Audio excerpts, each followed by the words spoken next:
Hi, my name is Frank, and welcome to Chatting Local. Today we'll be talking about Michigan innovators.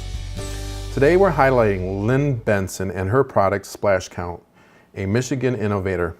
She originally designed this product for swimmers, but later discovered that it could be used for multiple applications when it comes to sporting events. DW Video produced the website and a video for this product, and what I like about this product is it goes into detail and shows you how the product is used. As you can see here in the video thumbnail, you'll see the actual counters in the water so that the swimmers can, keep track of their laps and their time. That's a great example of Michigan innovation. And next time we're going to talk about, whatever.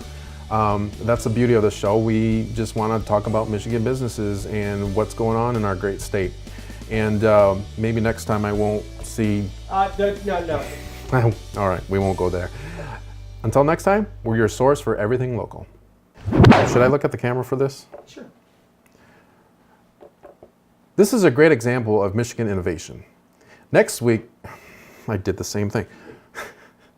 All right. This is a great example. It sounds like you're giving birth. I know, this is not that hard, but... I'm sorry.